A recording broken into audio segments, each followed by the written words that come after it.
crazy. I'm saying bad. Lost. Bad choice of words. I mean, they're not crazy. They are out of control. That's what they really are. So I'm waiting for us to go on the air to kick this off right, the way we supposed to. Again, I apologize for the delay in getting on, but many of y'all probably wasn't ready anyway. So, and that's not an excuse or anything. I'm just saying, life being what it is, man. Our schedules are not our own sometimes. And when you're doing things live, you got to go with the flow. So we here to flow with you. Wright Report, edutainment for the community. Got our call-in number up there, 716 area code 202-8430. 8430. Might play that number tonight. But yo, good. We've been getting some good feedback. A lot of people viewing, and that's good. But we gotta change this from viewing to doing. That's the story tonight. From viewing to doing. I'm your host, Jerome R. Wright. Please don't forget the R if you email me because it'll go to somebody else named Jerome Wright. Twitch has accepted the stream. Twitch has accepted the stream. We're about to go fully live in a minute, and I want to thank you if you joined early. And as those come in, man, I want to say, we got what? What's today? Today is we got less than 30 days to embark upon a new year, closing out 2025, heading into 2026. We got some things to do. We got some things to accomplish. YouTube has accepted the stream. YouTube has accepted the stream. And We're about Facebook to has accepted. Facebook. So we're about to go live. So when they hit this now, we're going to start the show off. All right. There we go. I'm going to reset the timer. Resetting the timer now. Y'all getting this live and in color. He's resetting the timer. Here we go. When it says on the air. Here we go. When it says on the air, you know what that means. You're 2, on the 1. air. Yeah, I know what that means. You're on the air. Yes, I'm on the air. Good evening, my people. Good evening. Glad you can join me. I'm trying to get my what's wrong over here? My video. Okay. Trying to get my video on over here. Hit open at the very top. You see my producer in the background? Yeah. Every time I speak, I want the truth to come out. You know what I'm saying? Every time I speak, I want to shiver. I don't want them to be like, they know what I'm going to say because it's polite. They know what I'm going to say. And even if I get in trouble, you know what I'm saying? Ain't that what we're supposed to do? I'm not saying I'm going to rule the world or I'm going to change the world, but I guarantee that I will spark the brain that will change the world. And that's our job, is to spark somebody else watching us. We might not be the ones, but let's not be selfish, and because we're not going to change the world, let's not talk about how we should change it. I don't know how to change it, but I know if I keep talking about how dirty it is out here, somebody's going to clean it up. Keep talking about how dirty. Good evening, ladies and gentlemen, and anybody else. How are you? My name is Jerome R. Wright. Please remember the R if you're emailing me because it'll go to somebody else. I am your host for The Wright Report. We call it edutainment for the community. It's for us and by us. No commercial interruptions, no sponsorship. Nobody but you and I, and you can't have unity without you and I, and you can't have community without unity. So this is our community. I am glad to see you this evening, because some of them I'm going to be able to see. I'm glad to talk to you this evening. We got a lot of things to cover. But, that was the infamous and famous Tupac Shakur, who dropped the bomb on us, man, that it's time for changing the world. And something we discussed, I might not be the one that can change it, but I am praying that I will spark your brain, spark the brain that will make this change come, because a change has got to come. We in some real difficult times right now. And first I want to start off by thanking my production assistant, the engineer, the owner, and the creator of Think Twice Radio, my man Richard Wicker over there on the ones and twos, handling the behind the scenes and making sure that when you think twice, you usually think right. So you think the Wright Report. So it's Think Twice Radio with Richard Wicker and Jerome R. Wright with the Wright Report. And hold up, we got a call already. We on the air. Who is phoning us? Can I get that call? I don't see that call here. Let's fix that for you. Let's fix it. Here you go. I see it now. This is a 910. Good evening. You're on the air with Jerome Wright in the Wright Report. Edutainment for the community. What's going on? How you doing? I'm doing great. You're doing great. This our voice sounds familiar. Man, we ain't gonna play Who's the Voice, are we? Who's on my line? No. We don't play games. You know I don't play games. That's what I'm this talking is Omar. about. Oh, big O from the group home. Man, good to hear your voice. I recognize the voice, but I don't want to put nothing out there if it's not facts, because we deal here in facts, not ratings, man. We ain't trying to be controversial. We trying to get change going. How you doing, my brother? I'm doing great, my brother. I'm alive. That's all right. Well, that's a start. But you know what? We promise more than just to be alive, man. We supposed to have some abundance and some fruitfulness, and we supposed to have all the things that's on this earth that's gifted to us. And that's what we talking about here on this show, man, about, reclaiming what was supposed to be the natural order of things. And that's us, like you and I, community. For y'all that don't know, this is my brother, Omar, Big O. O is one of the brothers who I was up under the tutelage while incarcerated. One of the brothers who made it out here and is continuing to do the right thing. And like we say here, man, we can't change the past, but we definitely can do something about the present and future. And that's what me and this brother and many others are doing. And that's why we fight for these parole bills, these fan time leave parole and this elder parole bill that would allow people to have pathways to freedom, first pathways to freedom so that they can do the work in the community that they're already doing in there and that our community sorely need. Because when we left as a liability, now we want to come back and be an asset and bring something back from what we learned. So, bro, what you been up to, man? Okay, I started a little chess class for the brothers, man, get them on the thinking path, man, show them how they is on the ball game of life. Found a common ground with them. On the entertainment side, I take them fishing. Right. So I get them a little outdoor adventure and tell them, man, that you have the ability to go forward. You don't have nobody to dictate your emotional attraction because all the nonsense that's around you. Our education factor. I'm fighting for the kids as always. Nobody is standing up for them. Man. They send them to these raggedy schools. So, how do the individual expect the enemy to teach us? Right. No, it is, bro, I'm glad you jumped on. I miss you and, the wisdom that some of that we shared during them times behind those walls. And even since we've been out, that's the wisdom that we need to bring to our young people. A care and concern for them, first of all, because they don't care what you know till they know that you care. And you care, I care, and they know when we step up, we do it out of care. But more importantly, what they need, man, is they need some mentoring and some resources. Our communities are bereft of resources because they pouring billions of dollars into this prison industrial complex that's feeding and taking care of whole other communities and not taking care of ours. And we got men and women in there who are so resourceful, so creative, and that are not criminals, who should be back in this community, especially after they spent decades. I mean, I'll have my record is out there. I did 30 years in prison. I didn't need 30 years, but I did 30. And there's brothers in there doing 30, 40, 50 years who should be out here doing what they do best, and that is helping our community to grow, helping being a resource, helping our families come up out of poverty. That extra paycheck in that household could be the difference between a poverty-stricken household and one that's living in enough ability to have the things that they need without stressing out. That's right. Good evening, Auntie. Got the Auntie on there. Bless you, too. My Aunt Sheila. You remember Sheila. You know that many times we done had them parties up for Grandma over there up in Edenwald. Shout out to Edenwald. That's right. Let me give you a quick shout out to Shantae Barnes, Colleen, and all of those with the No New Jails Committee. We again won.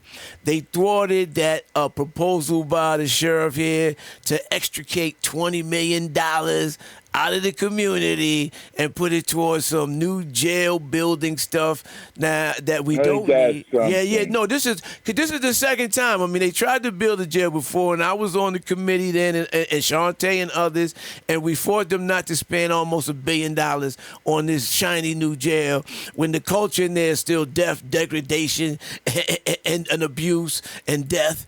And so they tried again from another angle because they ain't gonna give up. You know, they want what they want regardless of what's good for everybody. Yeah, because they want. Okay. My brother, they want to match the numbers, man. Here it is, the prison is not even built, so they already anticipate what kind of numbers they use to fill it, and they only gonna fill it for my community if individuals don't get no guidance on directing that anger and that unknowing what path to take. We can stop that. We ain't got to do nothing. You can't feel that. No. Prison ain't nothing. We got to do it ourselves. No question. And that's what, listen, what you talking about is what we have a show like this for. This edutainment is about educating our community. And the sad thing is, we don't need anybody else, but every time we've done it on our own, they have attempted to destroy it. But that doesn't mean we shouldn't be doing it. That doesn't mean because every time ain't gonna be like the last time. Because we got a whole different group. What's up, Rick? Okay. I see. I got people coming. I really enjoy that you people coming on. But I don't want. Listen, we going from viewing to doing. We could talk about this all day, but it's time for us to do some things. And there's a couple of things. We got a movement started. Just really quickly, bro, I had the pleasure and the honor of sitting with Mary Brooks, the mother of Robert Brooks, who was brutally lynched and murdered in Marcy Correctional Facility on camera, on video. And yeah, I had the pleasure of meeting with her at a function and discussing with her. You know, this is a woman who lost her only son.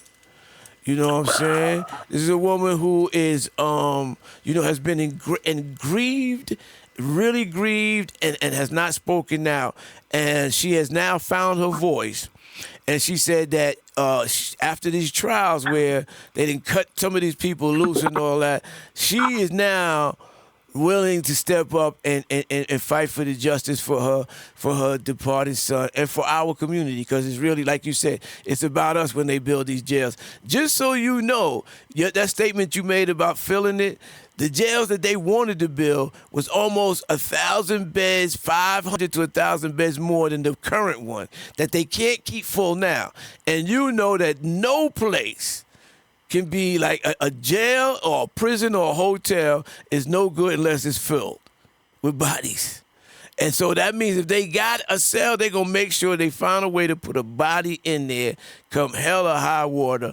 And it's usually going to be somebody black, brown, and definitely somebody poor. And that's what we got to stop. We got to stop economizing and commodity making of human beings for a system that's never worked for us, that's never worked the way they say it was going to work, but it's not broken because it is working the way they designed it to work. And we need to break this thing up and redo this, because right now it's serving nobody's interest but the few rural communities and groups who benefit. It don't benefit society. It doesn't appreciate anything, can't do anything about crime, because crime is not the variable. The variable is poverty. You want to end crime, you got to end poverty. You don't want to end poverty. Nobody is worth $63 billion while another human being ain't worth 2 red cents. That's the problem. Economical embargo is always going to be the problem in us, because we came from, and what we've been through, all the way from being here as slaves, we still here. An atrocity been done to us, we still here. It's the economical embargo. Stop them from the finance. We had our own finance. Everybody, they hung. If you look at some of these animated AI-generated pictures, because they didn't take no pictures of us back then when they murdered us, unless it's some kind of joke and hanging. You see them all around with their alcohol all drunked up. Well, I mean, they But had we had kids our out own there. industry, and we had shirt and ties and suits. We had dignity. Still do, and I guess Martin Luther King towards his end said that he think that integration was a failed project because it That's didn't work. It right. didn't That's serve our right. interests. It didn't serve our interests, and that's not Nope. a racist thing. That's just a factual one that it didn't serve our interests. He thought that there was going to be a time where people will be judged by the content of their character instead of the color of their skin, and that utopia has ceased to exist, has yet to exist, shall I say. And so we need to be mindful of the fact that poverty is the major cause for our crime and rebellion that's going on. But I want to say something. I put the lines up, and I'm glad you joined, bro, because you know about this stuff. I'm really peeved tonight because we just had an incident here in Wendy Correctional Facility where a young man named Earl Watson was brutally assaulted by coming out of the shower by 5, 6, 7 officers who, by his description, had removed their shirts so that their body cameras were not operational during this assault, and beat him in their T-shirts. And this was because this man had been not a problem, had not been violating rules, but was writing grievances and complaints about the fact that he is not getting any of the programs and services that he needs and wants to not only get released because they're part of his, his requirement, but also so that he can come out and be better and take care of his family and community. And he was complaining about the lack of those programmings. He was complaining about all the things that are going on that are disservice to his stay there in order to rehabilitate or get better or be prepared to return to society. And because of those complaints, he was retaliated against by being beat up. The reason why this is personal to me is because in 1990, May 18th exactly, the same exact thing happened to me and several of my comrades. We were testifying in a racial discrimination suit. You can look it up, Santiago versus Miles, federal supplement case in Rochester Federal Court. And we were arguing about all the racial discrimination that was going on in Elmira Correction, the discrimination in cells, housing where you could house, in programs, in disciplinary, and we won the suit. But while testifying here, myself and 6 other brothers were brutally assaulted by almost the entire facility, beaten to almost dead, just like this gentleman. That's 1990 I'm talking about. Nothing has changed since then, where we still beating people up for speaking out legally and lawfully just because they're incarcerated, that we can brutalize them, murder them, keep them from attaining what they want, like programs and services to be better so they come home to be better human beings. This is how we are treating people, torturing them with solitary, using solitary and the halt law as a subterfuge for not allowing programs, for not allowing people to find themselves and become their best selves, even under the worst of situations. And this is what's going on. This man's wife was on the news the other day, fearful for his life, like my wife was, like my family was, fearful for my life because we know what they will do. And when you take away those cameras, which is what they're supposed to do, taking their shirts off with the cameras affixed to them, where is the investigation on that? They're saying that they have video that shows that this man attacked them out of nowhere, which is really ludicrous. Because unless a person has a mental illness, he knows that jumping on one of them is going to result in maybe just a whipping and solitary, but could also be a death sentence. What I'm gonna say? I'm dumbfounded that here it is. I don't even know how many years later, 90, 35, whatever years later, we're still having people in the same facility beaten up for retaliatory acts in retaliation for them speaking up about unlawful, unethical, unwritten practices that they're doing that is violative of a human being, even in that. And let me get this again clear. Incarcerated people's lives matter too. And many of you have somebody that you've known, loved, cared about, who's been incarcerated, who mattered to you. Every life matters, even incarcerated people's lives. And so now, why are we now allowing, listen, we had the New York Times, Brother O, just do an expose and article on the rampant brutality that is going on in our correctional facility. It has been going on, but it has reached such a level that the Times has weighed in with an article detailing over 120 instances of employee or guard to incarcerated in person violence, beatings, deaths, waterboarding, sexual assaults. Listen to me. Crimes are being committed against people who we call criminals and lock up, are being committed against them under the color of law. Where we going with this? Where we going with this?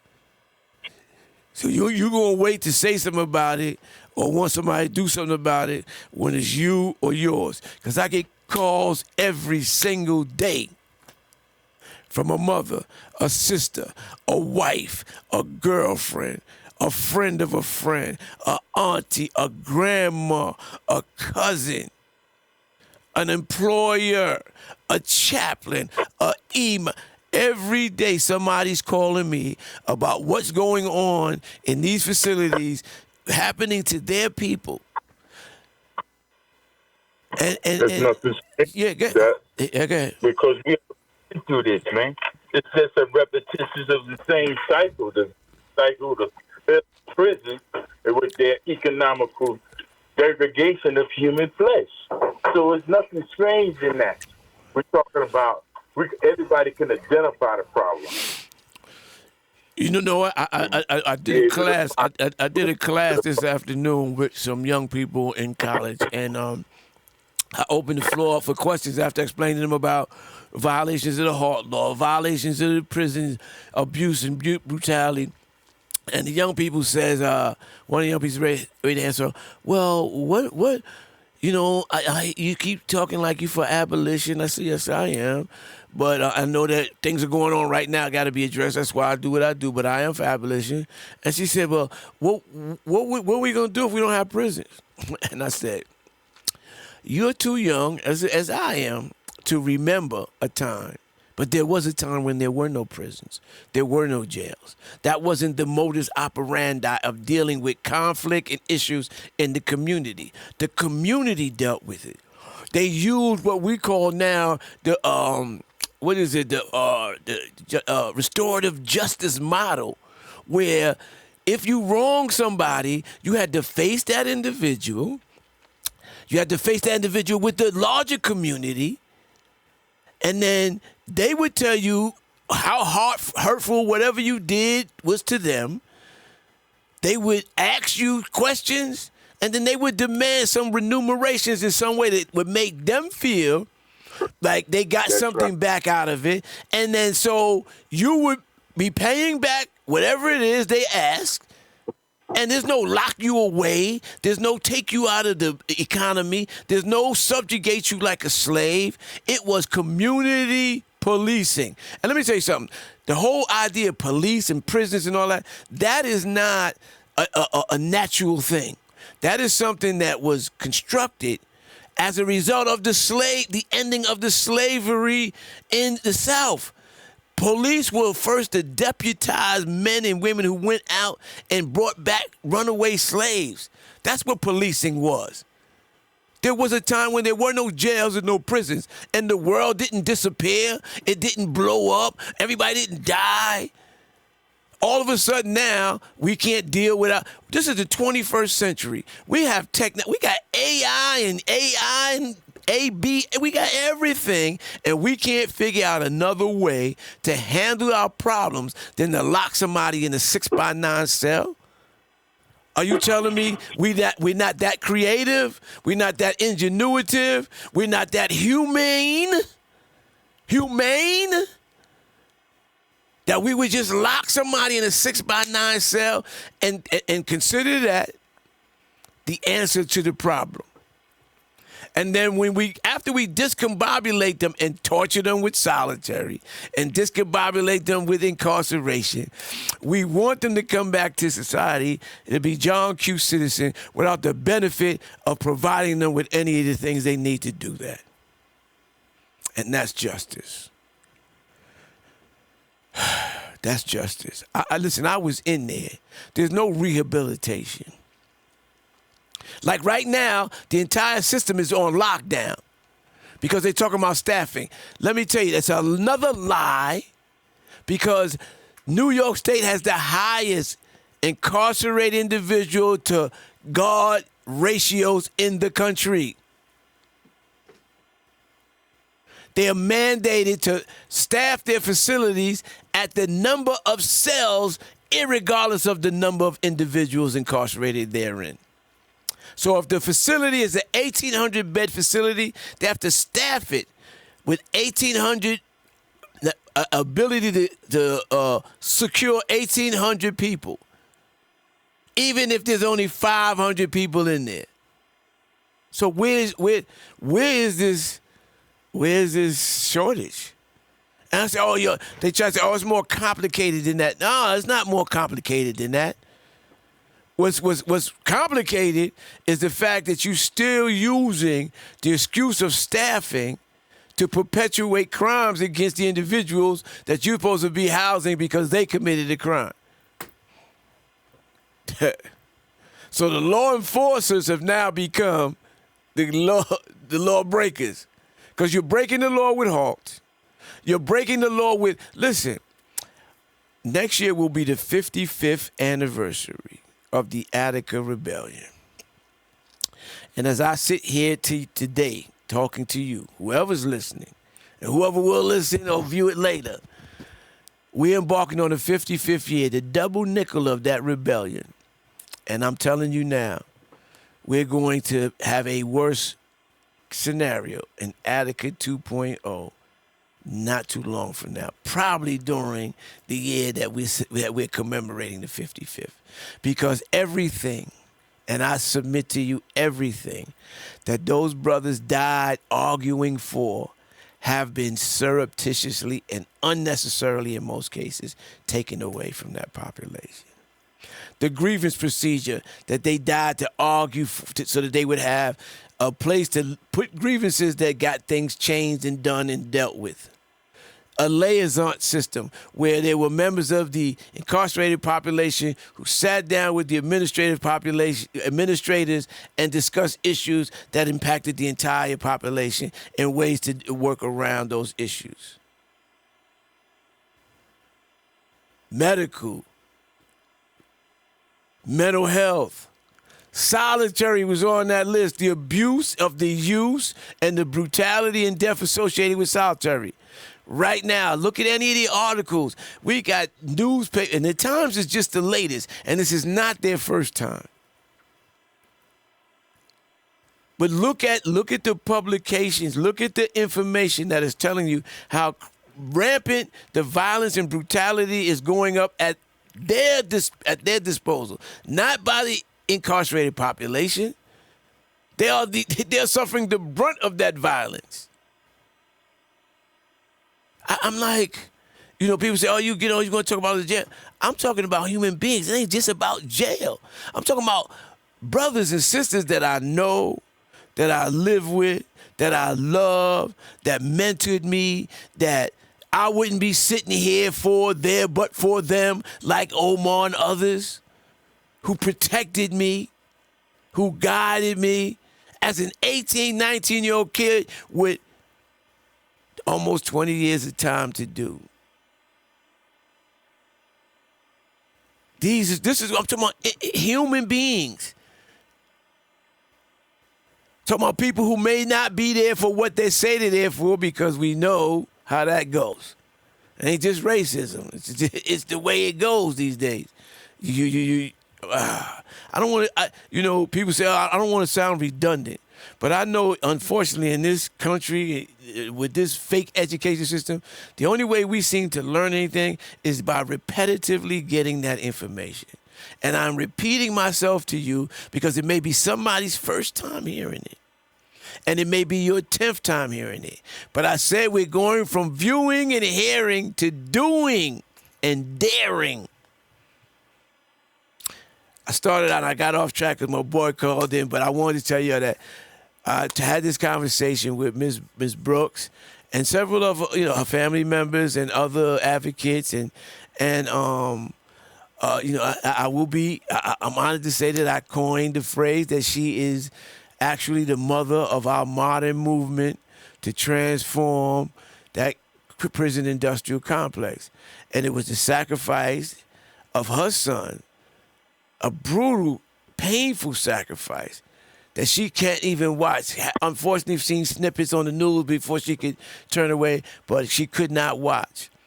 And she has agreed to be more vocal about the things that she know need to be done and that she would like to see done. A lot of people have weighed in on this. Hey, Harmony, what's up, girl? My little cousin, man, always chiming in, ready to learn, but always willing to support. When are we going to start supporting each other like that? Like, I'm in my 60s. I ain't going to tell you how old, because I know both of y'all thought, most of y'all didn't think I was that all right. All right, wait. And here's my little cousin. She ain't blessed 20 yet. She's supporting a big uncle, big cousin. When we going to support each other like that? There's no generational schism there. I'm support you. I love you. You love me. We support each other. But where that's at? I hear you, O. For those that do know, yeah, right? We have to deprogram them. Yes. We can't get a full cup of them. We can't possibly reach them. Their cup is full. We got to deprogram them and show them what their purpose is on this earth as human beings first. Yes, we do. And that is what you call on-the-job training, because we are under attack. We've always been at war. Psychological war, health war, physical war, incarceration. It's all been war to us, but we still here. Right. No. And we've been here. And you know what? I'm glad you brought that, because I wasn't going to go there, but I'm not going to wait till Black History Month to talk about the history that we've always been a part of, we've always contributed to, and what everybody and everything else didn't come from. And that's what our young people don't get. They don't understand. They would have a greater connection to each other and to us if they understood that the pictures that they show you are just pictures of a period. But we had dynasties, men and women. Men and women, remind you. You see what I wear on my finger? I don't know if the camera can get that the way, but that's called the Ankh. It is the first cross known to man. It is a real cross, but you know what?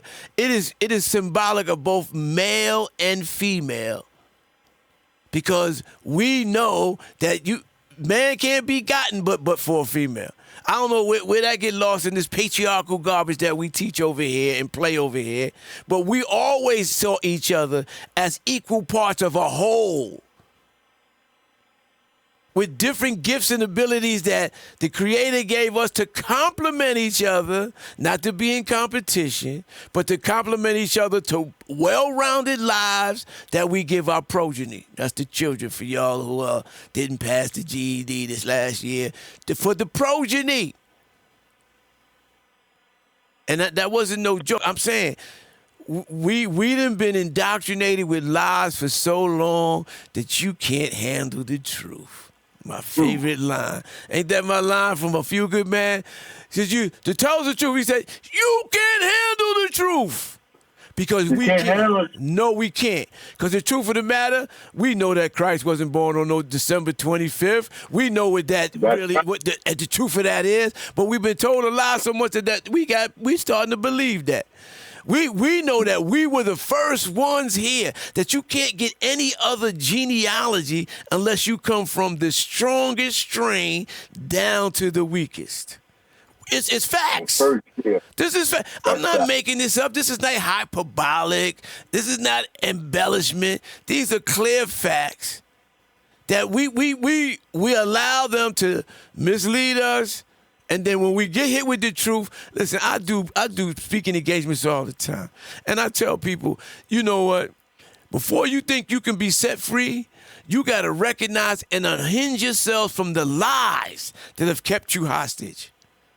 And the lies are that skin color has anything to do with who's better or worse. That's the first lie ever told of a magnitude that still reverberates now. That's like me saying that everybody that's 7 foot tall can play basketball. You got people 7 foot tall can't walk, talking about play basketball, can't put 2 steps together, can't dunk, and they almost as high as the basket. Your skin color is not a prerequisite for your intelligence or anything. I like to throw this one out there when we talk about this race stuff. It's like the good hair, bad hair argument. If I hear another person of melanation skin tell me something about some good hair, bad hair, I might just fall out and die. Because there's no such thing as good hair and bad hair. Hair is functional.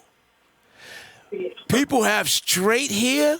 It's not good. In sub-Saharan Africa, it wouldn't be good. Because matted hair is for people who live in cold climates. Because like your mama say, put your hat and your scarf on. Because if you got your hair matted, it keeps the heat inside your body. Kinky, curly, peasy, whatever you want to call it, nappy hair is functional. It's not bad. It's functional because when you live in a subtropical, sub-Saharan environment, you need to let the heat escape through your scalp, through your head. And those curls allow the heat to evaporate so you don't burn your brain. Just like noses. Aquiline noses that most Caucasian people have, it's because they come from cold climates. That if their nose was as big as ours back then, they'd had a brain freeze 24/7. While an African melanated nose is wide, it's because when you live in a tropic area, the air is laden with moisture. So you need bigger nostrils to get the oxygen in. It's nothing to do with good or bad, right or wrong. Eye color, skin color, black skin, dark color skin is good in an environment where the sun is burning everybody else because your melanin protects you from the cancers and all of the issues like burned skin that people with different skin don't have. I mean, like, we've been told all these lies. And so when I tell you the truth, look at me like, here you go. This conspiracy. Here you go. No, here goes the truth. Because if you don't believe me, look it up yourself. Don't depend. You've been listening to everybody else without looking it up, so I would have thought you gave me a pass. But since you won't, because you know I'm not here to lie to you. For what? I mean, like, for what? To what benefit? I use what realistics, my brother. Wrong.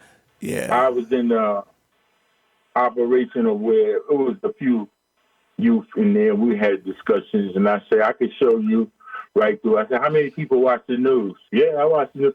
You watch the weather report? Yeah, I watch the weather report. And I said, they tell you a lot every day. I said, they tell you when does the sun set and when does it rise. It do none of them. You're standing in a revolution, and they are fixed positions. So if you believe that lie, you believe any lie. Yeah, like you have to be programmed. Well, does you say you said, and you said it earlier. We got to deprogram to reprogram, because if you went from That's kindergarten to the 12th grade, you've been told nothing but That's right. lies about discovering Lies. America, about all those things, about Thanksgiving, about Christmas, about all those things that were just falsehoods. So when you hear the truth, it's hard to digest. But let me say something. Hold on for a minute. I want y'all to hear. When we talking about these lies, let's listen to this. Listen to this for a minute. Listen. You know what people don't talk about enough? How colonization wasn't just about stealing land. It was about hijacking the mind. They didn't just conquer people, they rewired them. That's the real psychological warfare. Convincing the oppressed that their suffering was order, that obedience was holy, and that freedom was chaos. They used everything, religion, education, even language, to reprogram people's sense of self. They told colonized nations that their gods were devils, their languages were primitive, and their traditions were backwards. And once you believe that, they don't have to chain you. You'll just police yourself. They created the civilized versus savage binary so deep in the global psyche that even after independence, people still chase Western approval. That's the genius of colonial psychology. It doesn't end when the flag comes down. It ends when the mirror changes. Religion was the most effective form of control, though, right? They didn't just introduce Christianity, they redefined it. They replaced the liberating parts with obedience and called submission divine order. They turned the same book that said, "Let my people go," into a handbook for staying in line. They said, "Blessed are the meek," all while enslaving the meek. They said, "Obey your masters," all while being the masters. That's not faith. That's psychological warfare dressed up as morality. And then came the schools, where they taught colonized children that Europe discovered everything, invented everything, and is everything. They erased native history, rewrote resistance as rebellion, and called genocide progress. They didn't have to burn every village. They just had to teach the children to see themselves as less. And when those same children grew up and started leading, they were already half colonized in the mind. That's how you keep control. You don't need armies when you've already conquered identity. Now they call it globalization. They call it humanitarian aid. They call it free market. But it's the same game, it's just different packaging. Debt traps, development loans, sanctions, media. They don't have to occupy you anymore. They just have to convince you that you're free while they hold the receipts. Fenyon warned us about this. Not because he was violent, because he understood the violence of being told your only value is in proximity to whiteness. Colonialism didn't disappear, it just rebranded. They don't need whips when they have Wi-Fi. They don't need chains when they control what you see, what you learn, what you dream of becoming. That's the war nobody sees. The one that makes oppression look like order. Because once the mind believes the master is moral, the body doesn't even try to run. Fucking hell. You know, sometimes I think people just say what I want to say better than I do, and I ain't got no problem with that. She just broke down what the colonization of the mind does as opposed to this physical colonization of land en masse. And it shows. Thank you, bro. I see you, son. Love is love. My youngsters in there, they coming on. The lies, man, the lies. The lies have kept us indoctrinated and kept us in slavery. The lies. Why won't you seek the truth? It is there. That's why they tell you if you want to hide something from the slave and the black man, put it in the book. That's why they didn't want you to read or write. But when you created the language and the method by which they read and write, they will tell you not to do it. The Ethiopian Bible. Find the Ethiopian Bible. You can get it. I got one. 88 books. Not tampered by King James and his lies and white supremacy. Now, God is God. I don't care who you serve or whatever. But those books that King James put together, facts. Manipulated. Psychological warfare. Get the original. 88 books. The Ethiopian Bible. They hide it from us. But if you read it now, you wouldn't even believe it. The truth.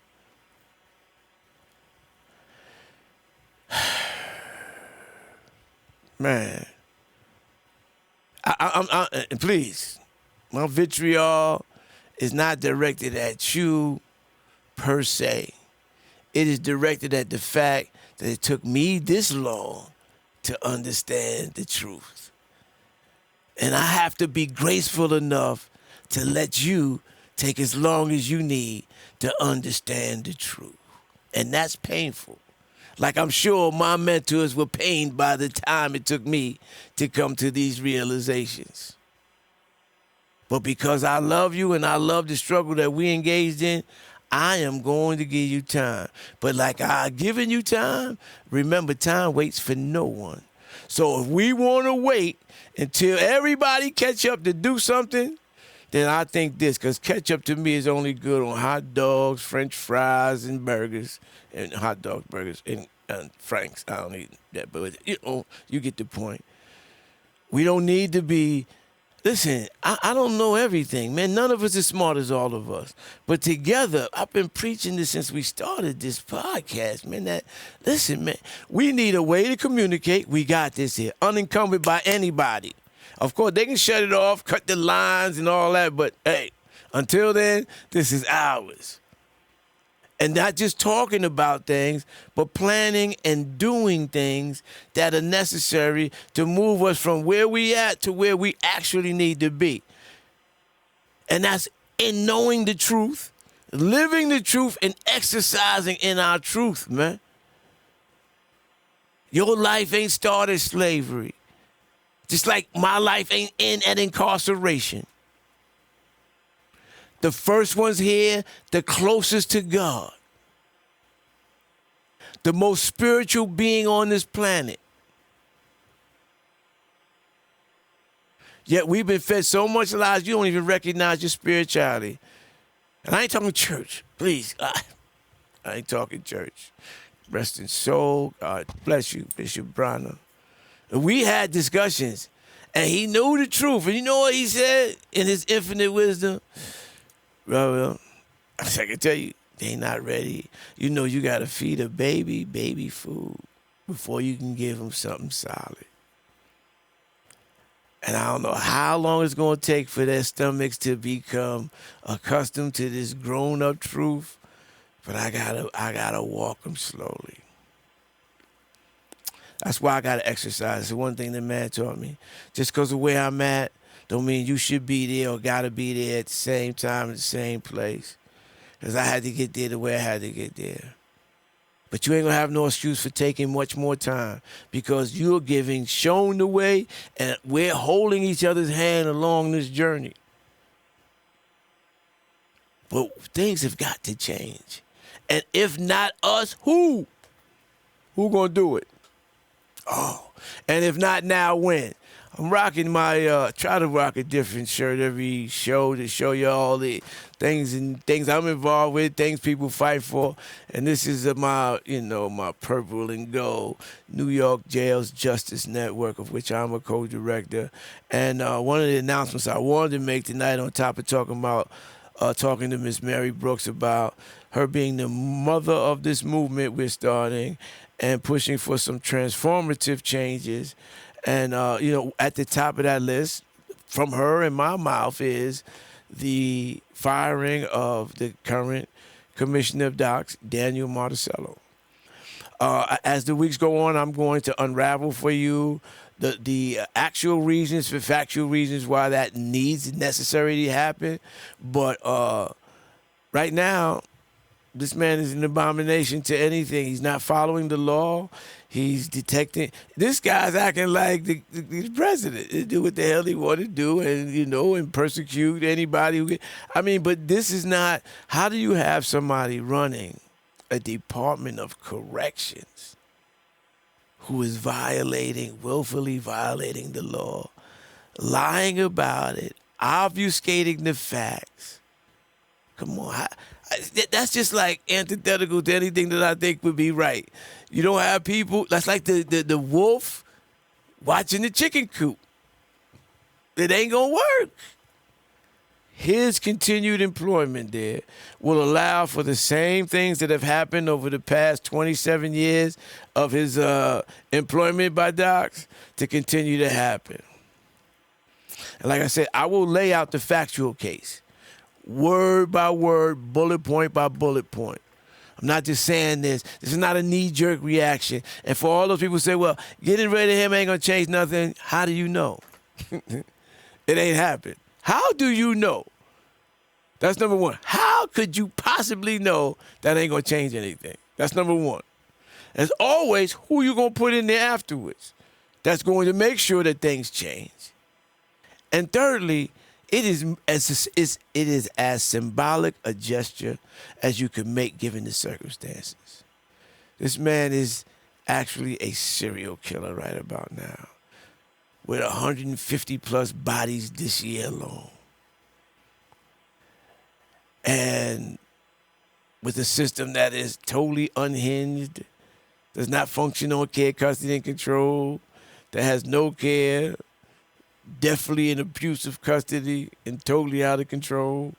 I mean, has been in the news lately from every major agency about the problems and crisis that has developed and is imploding under his watch. I mean, any other person in any other business at this juncture would have been removed.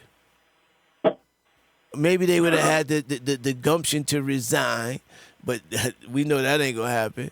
But this man has to be removed. Not only does he have to be removed, but the superintendents of Marcy and Mid-State Correctional Facilities, who were at the heads during those brutal deaths of those two incarcerated individuals, Robert Brooks and Messiah Nantwi, they need to be fired.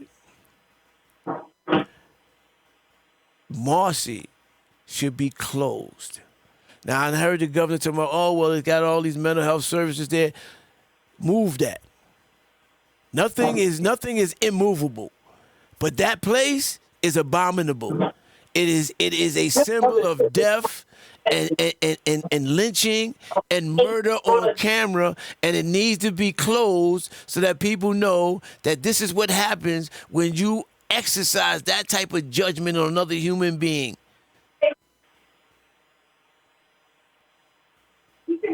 And those are just one or two of the things. Just like the omnibus bill that was put out and partly written by Robert Ricks, Mr.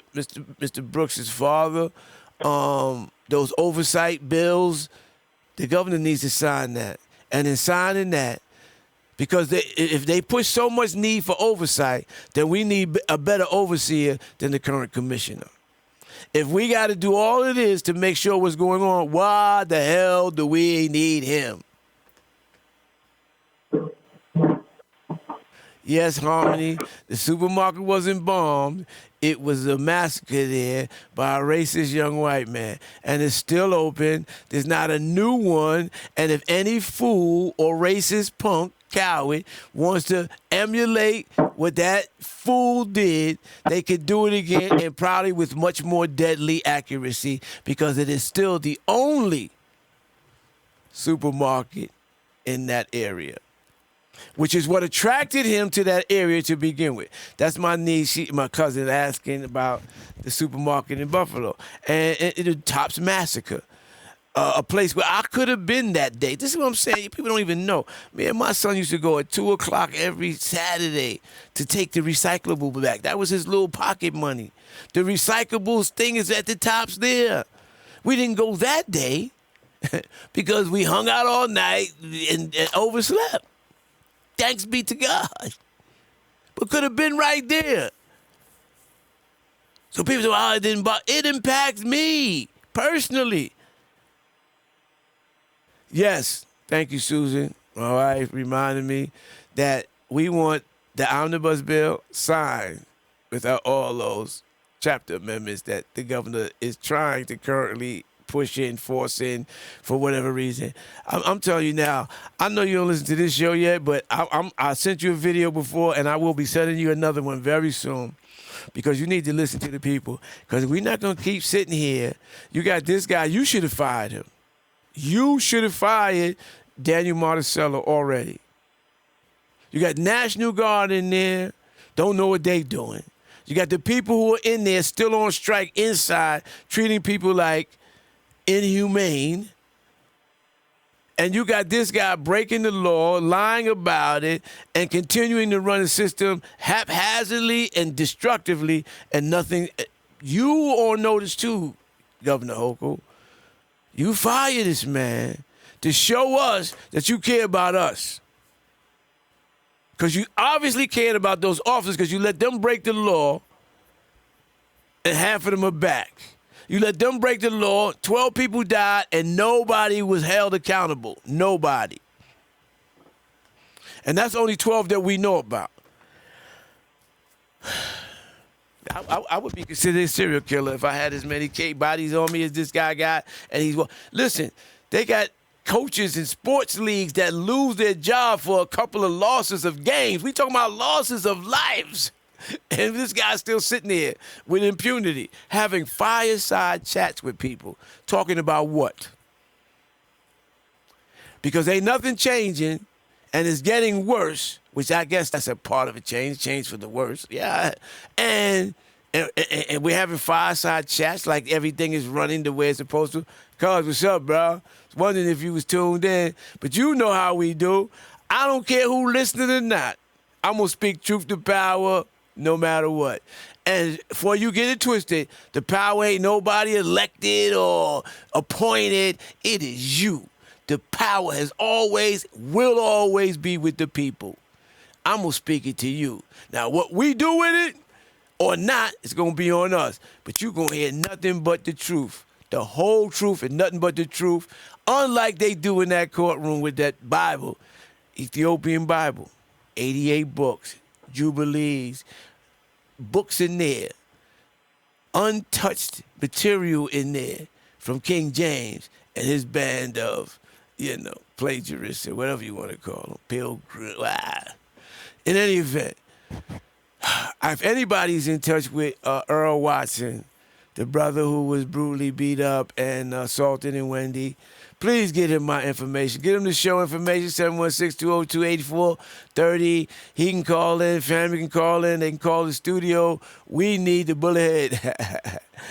It's my uncle, Big Bullet. I need somebody to get word to him that I'm here.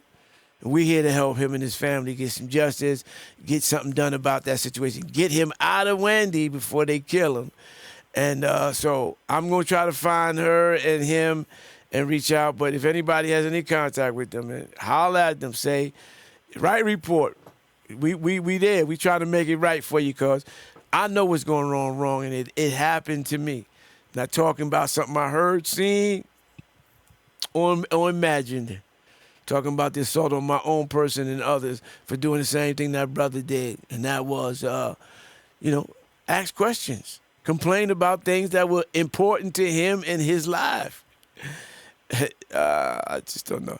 We winding down, man. I see the family on, and I appreciate y'all. I know that, you could be doing anything at this time, but you choose to sit here and help me get this word out to the people.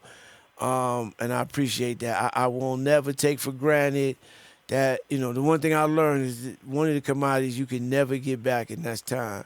So when people spend their time with and for you, then you need to be overly gratified and appreciative because they could spend that anywhere they want. It's theirs, not yours. And so when you share it with me, I want you to know that I appreciate it, and I'm not just I'm not always going to be able to shout you out and be able to tell you, but I want you to know what's in my heart, man, is that this ain't easy talking truth because we've been told so many lies.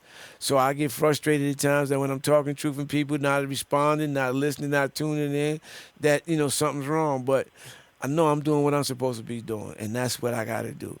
And if you're not doing what you're supposed to be doing, shame on you. But I'm doing what I'm supposed to be doing, and it's on the impact and affect those who I've been chosen to do that with, for and with. But I tell you, like Tupac said, man, if you ain't going to be the change, have enough courage to speak up and spark the brain of somebody else to do it because it's necessary. And, people tell me, you're going to get in trouble, you're going to do this. Man, let me tell you something. I was a fool out in them streets sacrificing life and limb to get some trinkets and coins. If you think for 1 minute that that's going to, anything's going to stop me from doing the right thing the right way. Now, I was 100% in that camp with the devil. And now that I done switched sides, I'm 100% on this side. So I didn't fear nothing then but God. Be damned if I'm going to fear something now but God. So I'm going to speak truth. You are going to like it or not. You're going to understand and do something about it or not. But you know what? When I'm called to account for what I've done with my life, I'll be clear that I did what I was supposed to do. Stand with me 10 toes down. Well, listen, I appreciate when you stand with me, but sometimes you got to stand on yourself. What is your deepest fear, young man? Go on. Why you keep saying that? What's your deepest fear? What that mean? Our deepest fear is not that we are inadequate. Our deepest fear is that we are powerful beyond measure. It is our light, not our darkness, that most frightens us. Your playing small does not serve the world. There is nothing enlightened about shrinking so that other people won't feel insecure around you. We were all meant to shine as children do. It's not just in some of us, it's in everyone. And as we let our own light shine, we unconsciously give other people permission to do the same. As we are liberated from our own fear, our presence automatically liberates others. Sir, I just want to say thank you. You saved my life.